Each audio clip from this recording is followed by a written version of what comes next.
Hello students, previous lecture में हमने go to and switch case तक कंप्लीट किया था अपना लेक्चर।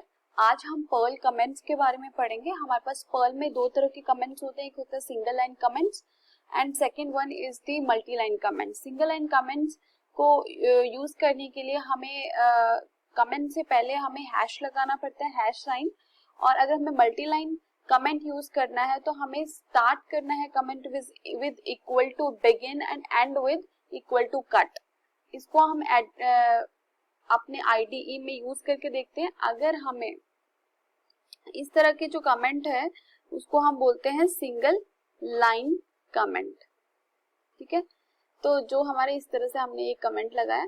अगर हमें मल्टी लाइन कमेंट यूज करना है तो उसके लिए हमें क्या लगाना पड़ेगा, इक्वल टू बिगिन नाम का सिंटेक्स लगाना पड़ेगा। और जहां पे हमें कमेंट को स्टॉप करना है, सपोज मुझे कमेंट स्टॉप करना है यहाँ, तो मैं यहाँ पे इक्वल टू कट लिख दूंगी। तो जो इतना जो हमारा प्रोग्राम है वो हो जाएगा कंप्लीट।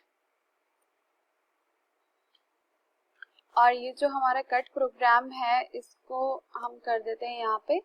तो अब ये देखो, आप देखोगे ना इसका कलर चेंज हो गया। जितना भी बिगिन और कट के बीच में जो डेटा है वो हमारा इग्नोर हो गया है यूजर के थ्रू। और इसको भी हम कमेंट कर देते हैं क्योंकि इसका कोई यूज नहीं है।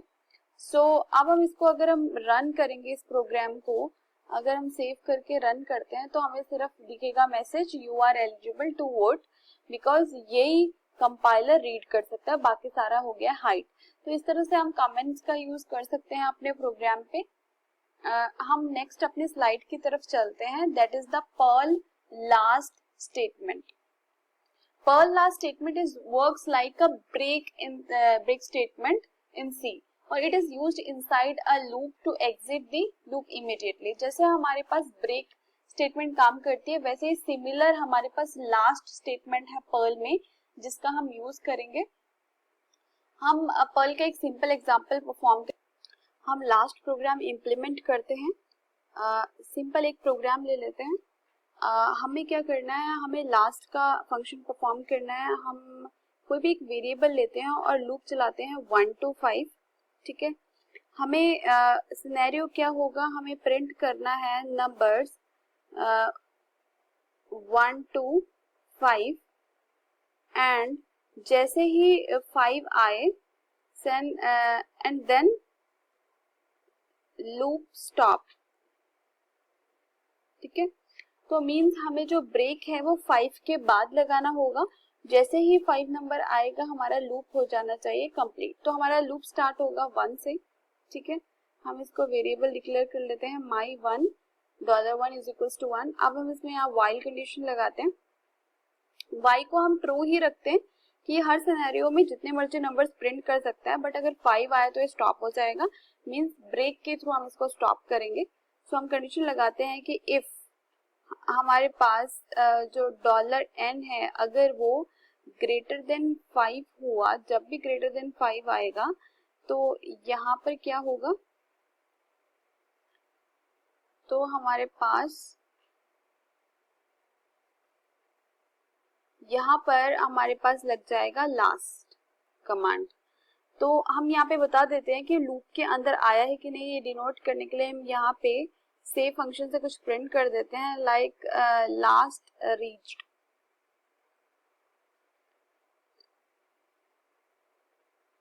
ठीक है, ये हम फंक्शन प्रिंट कर देते हैं जिससे हमें पता चल जाएगा कि ये इफ ब्लॉक के अंदर आया था प्रोग्राम। ठीक है, उसके बाद अब हमें डॉलर को इंक्रीमेंट भी करना होगा ताकि वो 1 से इंक्रीमेंट होके 2, 3, 4 ऐसे इंक्रीमेंट हो सके। तो ये हमारे एक सिंपल से एक प्रोग्राम रेडी हो गया जिसमें 1 to 5 नंबर्स प्रिंट होने चाहिए और 5 आने के बाद 6 नहीं प्रिंट होना चाहिए। तो ये लास्ट की वजह से ये स्टॉप हो जाएगा। ठीक है, तो हम इसे सेव करते हैं और इसको रन करके देखते हैं। अब आप यहाँ पे एक एरर है, कौन सी एरर है, ये से की एरर है लाइन 7 पे। एक्चुअली से फंक्शन मैंने आपको बताया था कि वो डायरेक्टली सपोर्ट नहीं करता। उसके लिए आपको क्या यूज करना पड़ेगा, वर्जन आपको यूज करना पड़ेगा 5.12.3। ये हम यहाँ पे से के लिए वर्जन ऐड कर लेते हैं। अब हम इसको रन करते हैं। देखो आप यहाँ पे आ रहा है लास्ट रीच्ड, ठीक है, इसमें पहले से ही आ रहा है लास्ट रीच्ड, तो अब इसमें हमने डॉलर वेरिएबल n1 बनाया, तो 1 इज ग्रेटर देन 5 फॉल्स, सो यहाँ पे हमारे पास डॉलर n है वो होगा इंक्रीमेंट इस केस में। हम इसको देख, यहाँ पे इस प्रोग्राम में हमारे पास अभी हमें 1 to 5 नंबर्स प्रिंट करने होंगे, तो हम यहाँ पे से लगा देते हैं क्योंकि हमें नेक्स्ट लाइन भी चाहिए, हम से लगा देते हैं और उसमें प्रिंट कर देते हैं वेरिएबल n। ठीक है, अब इसको रन करते हैं इस प्रोग्राम को।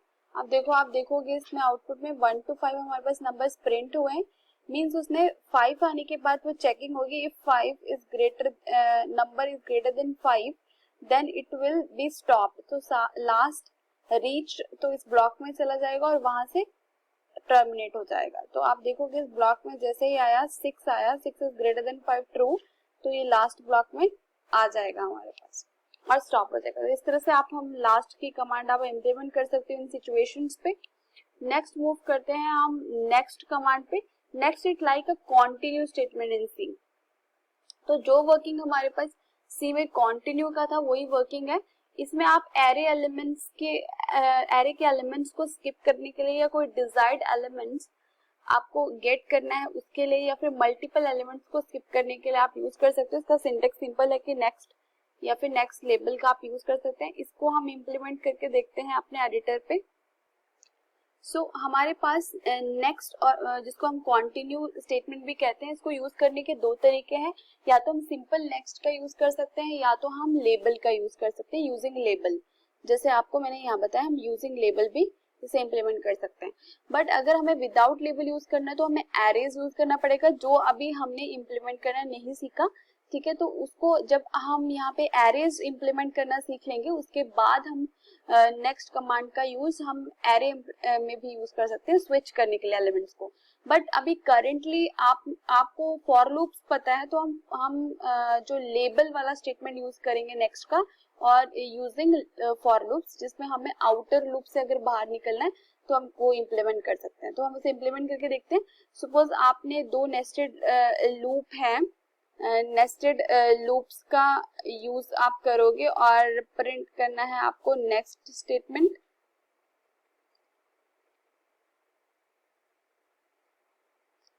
हम इसे इम्प्लीमेंट करते हैं नेस्टेड लूप। सबसे पहले हम एक आउटर लूप क्रिएट कर लेते हैं। सपोज मैंने एक लेबल बना देती हूँ मैं यहाँ पे आउटर, तो ये मेरा एक लेबल है। ठीक है, और इस पर ये कॉल होना चाहिए जैसे ही हमारे पास नेक्स्ट स्टेटमेंट वर्क करेगी। तो इसके साथ ही मैं फॉर लूप स्टार्ट कर देती हूँ अपना फॉर लूप। ठीक है, हम एक वेरिएबल डिजाइन करते हैं, सपोज $i, उसमें वैल्यू स्टोर कर देते हैं। ये हमारा इनिशियलाइजेशन पोर्शन है। उसके बाद ये हमारे पास हो गया इनिशियलाइजेशन पोर्शन के बाद ये हमारा हो गया कंडीशन पार्ट, और नेक्स्ट हमारा था इंक्रीमेंटेशन और डिक्रीमेंटेशन। इस केस में हम कर रहे हैं इंक्रीमेंटेशन पोर्शन। ठीक है, अब ये हमारा एक सिंटेक्स हो गया। अब हम बात करते हैं नेक्स्ट फॉर लूप की। नेक्स्ट फॉर लूप में हम ले लेते हैं जे ले लेते हैं, और $j ये हमारा कंडीशन पोर्शन हो गया, लेस देन 3। अब $j प्लस प्लस। अब नेक्स्ट हमें क्या करना है, सपोज हम ये मेंशन कर देते हैं कि कौन सा हमारा इनर लूप है, कौन सा हमारा आउटर लूप है। तो ये हमारा जैसे इनर लूप है, हमने डिनोट कर दिया ये इनर लूप है। फिर उसके बाद अगर हम इसे प्रिंट कराना चाहते हैं, हम इसके साथ नंबर्स भी प्रिंट करा सकते हैं। हम इनर प्रिंट करा देते हैं यहाँ पे। वैल्यूज अगर हमें प्रिंट करानी है इनर की कौन कौन सी वैल्यूज हैं, तो हम डायरेक्टली हम वेरिएबल की वैल्यू इस डबल कोट्स के अंदर भी प्रिंट करा सकते हैं अगर आप चाहें तो, $i एंड $j, फिर हम नेक्स्ट लाइन एंड दिस। तो दिस वे से हम इसे प्रिंट कर सकते हैं। इसमें हमारे पास $i $j की वैल्यू ऑटोमेटिकली यहाँ सब्सटीट्यूट हो जाएगी। उसके बाद अगर हम कंडीशन लगाएं तो कंडीशन है कि हमें कब इनर लूप से बाहर आना है। तो उस केस में हमें इनर लूप से भी आना हो या फिर आउटर लूप से ही आना हो, तो हमारे पास क्या मेथड है, अगर हमारे पास j है वो इज इक्वल टू 1 होता है, हम ये कंडीशन लगा रहे हैं, अगर j हमारे इज इक्वल टू 1 होता है तो उस केस में क्या किया जाए, उस केस में हमारे पास नेक्स्ट कमांड चले और हमें अपने लेबल पर पहुंचा दे, that is called the outer label. So इस तरह से हम इम्प्लीमेंट कर सकते हैं अपना प्रोग्राम, ठीक है। उसके बाद जैसे ही वो हमारे पास आउटर लूप में पहुंचे, हम प्रिंट भी करना चाहते हैं कुछ, प्रिंट आउटर, तो हम ये वेरिएबल्स प्रिंट कर सकते हैं $i, $j। तो इस तरह से हम वैल्यू प्रिंट कर सकते हैं i और j की, ठीक है। ये हमने सेव किया, हम इसको रन करके देखते हैं। देखो आप यहाँ पे देखोगे सबसे पहले हमारे पास इनर 0 प्रिंट होगा, ठीक है। हमारे पास i की वैल्यू है 0, फिर उसके बाद इनर हो गया हमारा 0 1, फिर इनर 1 1। तो जैसे हम अपना प्रोग्राम शुरू करेंगे तो जो $i है वो हमारा 0 होगा, और जब हम $i को प्रिंट करेंगे वो हमारा 0 होगा, तो उसके बाद वो हमारा 0 1 होगा। जब हमारा i 0 होगा तो हमारा j भी 0 होगा। जब i 0 होगा तो हमारा जैसे ही j 1 होता है, ठीक है, तो हमने ये कंडीशन लगाई कि जैसे ही हमारा j 1 होगा उस केस में आपने ये चेंजेस करने हैं।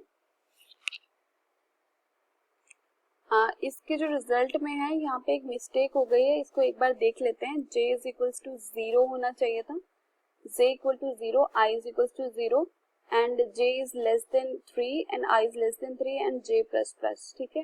इसको सेव करते हैं और रन करते हैं।